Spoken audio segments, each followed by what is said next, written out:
Janine, I'm thinking about the first time we met and we were talking about how important it is to engage not just the demand side school districts and others who are buying technology in the process, but really like the supply side, who's building the products, what that looks like. And with startups, it's a bit of a special challenge. It is. Yeah, because, startups have so little money, so little time. They don't have all of the resources that are really needed to do everything. And so they tend to focus on features of the product, and they forget that the product has to fit into an ecosystem that already exists. And that ecosystem is so complex, right? I think one of the things that's hard if you don't put the teacher experience at the center of the design that you're doing is you don't understand how interoperability is actually what teachers do every day in their classroom. They bring data together, they bring experiences together in order to craft the whole school day for kids. And so as I think about startups, how do you think, if you're a startup founder, you should be prioritizing and thinking about interoperability? When should it be a priority? Well, you have to start with kind of the guiding, to me, it's the North Star of EdTech. And our job, we have this, I view it as a sacred responsibility, being a former teacher, to make the job of a teacher easier. Right? I mean, that's what we're supposed to do. Always. But people get in love with features and it's like, oh, we're going to do this thing and teachers are going to love it. Well, if you think that it's important enough to disrupt the teacher's day with this new thing, I would challenge you to go and sit in a classroom of first graders. Yep. And just be a fly on the wall while the teacher tries to get 25, 6-year-olds onto laptops. Just like watch how that works. Yeah. Because it's amazing. And so if we're not making the teacher's job easier, then we have no business in EdTech. And honestly, I think teachers don't have time in their day to stop, look at a dashboard, and pivot their instruction. In quite the way I think sometimes we imagine tech is embedded in classrooms, right? That, you have to be thinking about what's the student experience, what's the teacher experience, what should your product be doing? How should it be fitting into that ecosystem? When I think also about startups, I see a lot of efficiency startups starting to come forward, whether that's because of generative AI or the AI that's being used around predictive analytics. Do you feel like interoperability is important even in the startups that are using sort of next-gen tech like AI and other pieces like that? Sure, absolutely. So anything that's student-facing, you have to deal with the question of rostering. And this is the piece that most people forget. I have lost track of how many startup companies I have talked to where they go, oh, it's so easy. You just take the spreadsheet and you upload it into the app. And I'm like, no, not uploading any spreadsheet. I'm not doing it. I'm just flat out not uploading another single spreadsheet. And so if you can't figure out how to use one of the platforms that's available that a school is already using for that purpose, and there are several of them on the market right now, if you can't figure out how to hook into that particular thing that connects the SIS to the applications in the classroom, then you're making the teacher's life harder. So go back to the North Star. If I've got to upload a spreadsheet in order to get my kids using this, it's not going to work for me. So any AI platform and all of those things, even though they're generating some data that's super helpful for the teacher, and they might be actually putting kids into next steps and doing the things we hope AI is going to do, if they don't do the very basic thing of rostering, so you're connecting the application to the student information system, to the LMS, you're not helping. I like back to the basics, right? Like single sign-on, I always talk about is like the gateway drug of interoperability. Totally. And it's like one of those things where it's like, how can we take something that takes teachers actually an enormous amount of time and an enormous amount of effort, and rosters change. Right. And how can you just remove that task, get into the teacher workflow, make it so much easier? I love your observation about going in and watching a teacher. I think that can be so useful because if your tool doesn't fit into the workflow of a teacher into the workday of a teacher, it's not going to get adopted. Right. And I use the first graders as an example because they have the hardest time logging on. Yeah. But the example still holds in any grade. That's right. Even in high school where the kids are using technology all day long, it's Wi-Fi, it's fire drills, it's, there's a whole list of things that happen when you say, okay, take out your laptops. There's a whole host of things that happens before each student actually logs on. That's right. So it's imperative that we understand that. And if you're somebody who's just been to school and you think you know what a teacher does because you've been to school, you are incorrect. You need to go and sit in the classroom with a teacher, with a group of students. You need to go to some of the districts that are really strapped for resources, that have larger class sizes, and just feel what that is like. Mm-hmm. And then go back and tell me your job is not to make the teacher's life easier. Yeah, no, I think that's the thing. I think, because schooling is something so many of us have been a part of. We think we know what it is. Right. But not all schools are created equal. That's true. Right? There are schools that have incredibly low resources. I can remember being in a school in Boston where we were working with Boston Public Schools on a large interoperability project, and I watched 2 teachers carry a laptop cart down the stairs. And I was like, did that just happen? Oh, I've done it myself. I know. And it's just like, I think one of the great things about ESSER and coming out of COVID is that I think we're finally at an unprecedented place in K-12 where devices are relatively ubiquitous into our schools now. And connectivity, at least in schools, is really, really so close. The school-to-home connection is another thing. Right. But I think when we think about the work that we're asking vendors to do, startups in particular, around interoperability, when you think about not just single sign-on, but what are some of the other benefits that a vendor or a startup would get from having an interoperability play as part of their product roadmap? Well, one of the things that's really beneficial to startups and having interoperability is being able to understand the usage and effectiveness of your solution. Mm. So if you are hooking into systems that are connected to how the district is viewing efficacy, you'll know you're going to be able to see the duration of when the kids are using it, which teachers are using it. If the school is sharing data with you, you can judge effectiveness based on the amount of usage. So if they're using, let's say it's a reading tool and you want to see if it's working, you can say, well, the average kid has, 50 hours on this tool in the course of a year, and the kids who use it 50 hours tend to have higher test scores. There's some correlation research that can that can be used to be helpful in promoting your product and getting those coveted ESSA ratings and all of those things. You can't do that unless you have some interoperability.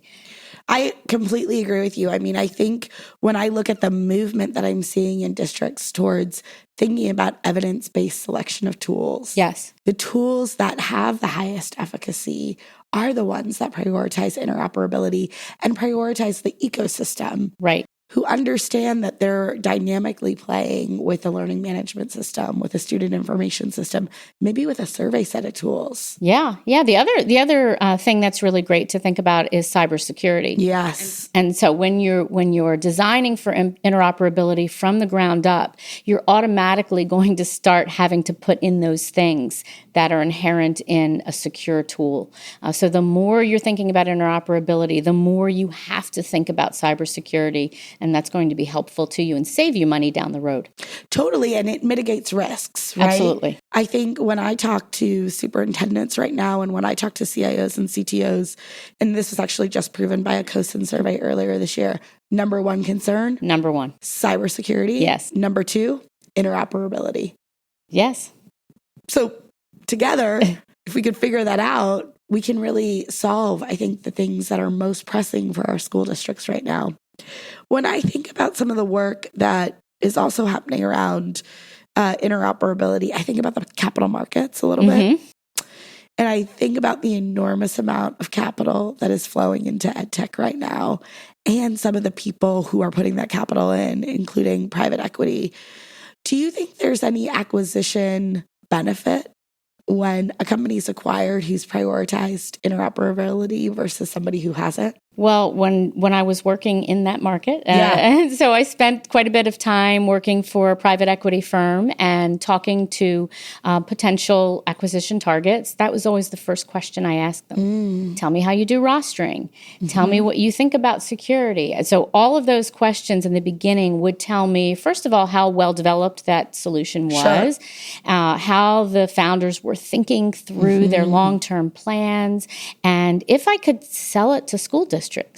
Because sometimes you're looking at very early revenue stages of companies. If you're talking to a venture capital group or private equity group, you could be in various stages of growth. And particularly for low revenue companies, if they want someone to invest in them, the people who are investing in them are going to want to understand how you're viewing all of these things. And they're also going to want to understand who you can sell to. Right. What's your total available market? Correct. Yep. And so you're not going to be able to sell to any district of size unless you have interoperability. Yeah. They just flat out will not let your tool in the door unless you can show them how you're going to meet the standards that are out there right now. Yeah, and I want to give credit to the Council of Great City Schools, our partners at ISTE, other partners at CCSO, and others who are really driving the knowledge base on the demand side and saying, put these requirements into your procurements, into your RFPs, help sort of give that clear market signal. And I'm glad that the capital markets are hearing it. When you think about your own experience, whether that's in looking at working in tech and in capital markets, what hurdles should startups really look out for when they're thinking about interoperability and bringing interoperability into a tool set? Well, sometimes they start thinking about rostering and they may not look at the correct standards. And so you really want to make sure that if you're adopting a set of standards, it's the set that's going to take you where you want to go. Yeah. So, for example, if you're looking at one roster, which is now one EdTech, I believe, that's pretty much going to get you most places. So if you know you want to integrate with, let's say, Clever or ClassLink or something like that, you want to make sure you understand what their standards are and if the standards you're adopting are going to allow you to do what you need to do to be part of that platform.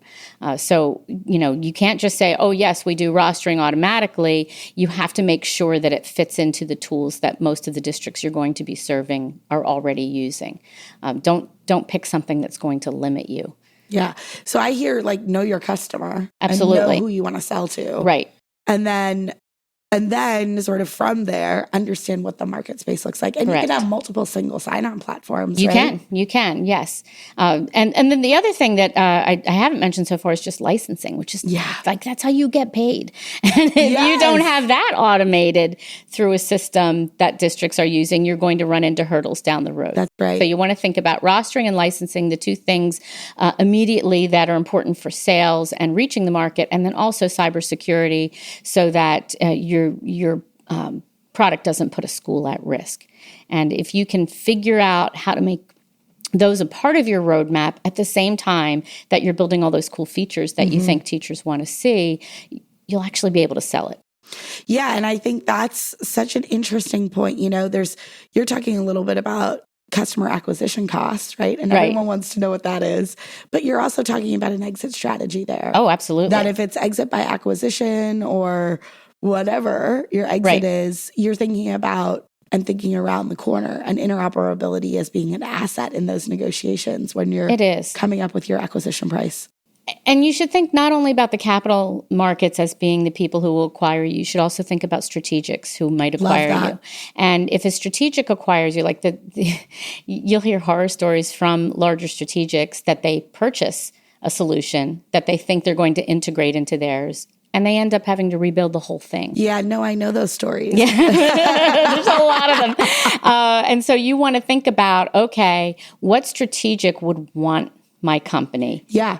And I had a conversation with some folks just today in a very young startup, and I could see exactly where this particular product would fit into a bunch of different strategics. And I said, well, have you ever thought about, being part of this strategic or that strategic? And the immediate knee-jerk reaction was, no, we want to be our own thing. And the world is just not like that. When you're talking about over 140 solutions that teachers and students use every month, yep. The driver right now is consolidation. That's right. And so if you are a startup and you think like your thing is going to be the next great thing that everybody's going to want to have, well, maybe you have the next clever. Maybe you have the next really big thing. But it's more likely that your thing that you're doing fits better into a larger piece of something else. Like it becomes a piece of something else larger. And, there's a lot of really great exit stories of small companies that have been purchased by strategic. So I would not discount that, even if you're a very young company. And when a company's thinking about that, it seems like they're not just thinking about the growth of their own tool, but they're, again, thinking about the ecosystem that they're going to enter. Yes. Different ecosystem, right? Not Totally. A school ecosystem, but a tech stack ecosystem, if you will. Correct. So there's supplemental literacy, there's supplemental math, there's core literacy, core math, core science, there's gaming, there's attendance and SEL, and there's so many. And so you want to figure out who are those complementary partners that you're going to sit adjacent to. Yeah. And who of those partners might want to buy you one day. Yeah. And start that now, right? Think around the corner. You have to think around the corner always. Yeah. I want to just hone in on the consolidation conversation a little bit, because I do think I'm starting to see in districts and states some consolidation happening. Yes. So, we are emerging. I'm still going to say we're emerging out of a global pandemic. And, if you look at our good friends at Learn platform and the number of tools, right? Well, that's where that 140 number came from. So they have some great statistics, and look at the EdTech top 40, but also just the pure number of applications, right, that are in a district. And like an average size district is using 1,400 EdTech applications annually. Like it's insane. And that growth maybe came from a couple things, that massive growth, new tools on the market, maybe some good tools on the market, teachers wanting to personalize instruction. So maybe they pick a tool, but it's only for 3 or 4 kids in their class. The move to emergency learning. I don't even call it remote learning. I call it emergency learning. That's a good phrase. Because it's not actually what we mean by digital learning. It was sort of like drop everything. And it's like, we got nothing else. We got to do this. We got to do this. And I always just, I stand in such admiration for our school teachers, superintendents, professionals, everyone who stood up there and just answered the call and responded to the emergency. But the emergency feels like it's over. Kids are back in school. This is likely going to be our first normal school year. Our BESSER dollars and the CARES dollars are starting to wind down. Right. So we bought a lot. Right. Kids have a lot of devices. Relatively good connectivity in our schools. Relatively good hardware. But now we're going to have to make some tough choices with our resources. How should a startup thinking about interoperability navigating the school consolidation curve when a school in a district says, why should I keep you? Yeah, well, I think you brought up Learn platform, and I really love the way they're thinking about this. Is they're trying to help district personnel become good users of evidence, and they're. I go back to my days as a superintendent. I remember there was a supplemental math program that was being used in my district at the time, and it was pricey. It was I don't know, $75,000, $100,000 a year, and that felt like a lot of money to me. That's a lot of money. That's still a lot of money. A lot of money, and so that's a teacher. Exactly. Or 2. That's depending. how I looked at it. And so I said, I started asking the person who was responsible for this program, I said, well, tell me, is it working? Oh, yes, I love this program. It works really great. I said, great. How many kids are using it? She couldn't tell me. of the kids who are using it, how many hours are they using that program a year? She couldn't tell me. Of the kids who are using it the most, how many of those do you see that it improves their test scores? And she couldn't tell me. And so it became something that I cut from the budget because I couldn't get any information on it. Yeah, you just had no information. Nothing. You couldn't make a decision. Right. And so what Learn Platform is doing is they're putting that information at the fingertips of school leaders so they can see it. And it's not only at the fingertips of school leaders, the data becomes visible to teachers as well. And so you can see how your tool is performing and you can stack it up against other ones. So what that is doing to educate the consumer of these tools, both the buyer and the end users, you're educating them on how much it's being used, what your ROI is, what the efficacy of the tool is, and how it compares to others. And if a startup doesn't understand that that's happening, they're in trouble. I think they can be part of that education process and should be. Yeah. And there's definitely a movement towards evidence in K-12 right now. Absolutely. I talk to lots of superintendents who, say, right now I'm in the process of moving only to evidence-based solutions in our school. It's the same decision you made. Absolutely. You had no evidence. So there's only one decision to make there. Right. And we're seeing mandates in some states, by the way, of that. So, you have to be at a tier 2 or 3 of ESSA evidence in order for you to be adopted in many states, especially in literacy, which is where I work the most. Yeah.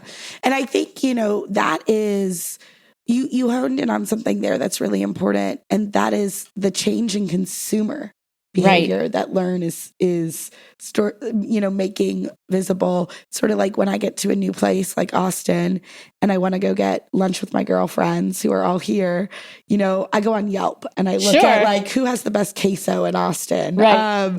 That determines where we're going to lunch, frankly. So I really appreciate the thing that you've talked about, which is consumer behavior and how startups need to be aware of how the consumer dynamics are changing.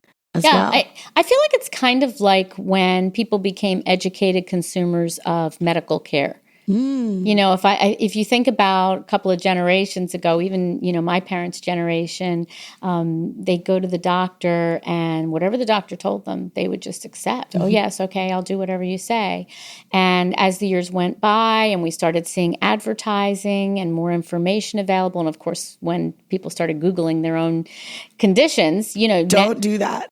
I do it. You should. I do.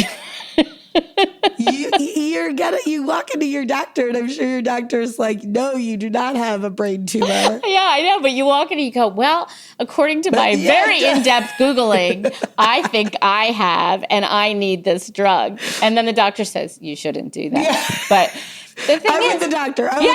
I know. But the thing is, doctors have had to learn how to educate their consumers on what kind of medicines might be helpful and what alternatives you have. That's because right. the consumers have demanded it because they now are getting a lot of information.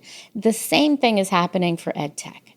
I totally agree. I mean, knowledge is power here, right? And the more knowledge we put in the hands of the people who are making decisions at the point of sale, which I think is really where Learn has honed in. This is a point at like when they're making a decision, check here first. Absolutely. Yeah. And so a startup entrepreneur can participate in that education of the consumer and they will appreciate it very much. Well, this has been wonderful. I could talk to you for hours. I know. It's always so much fun. So much fun. Thank you. Thanks, Erin.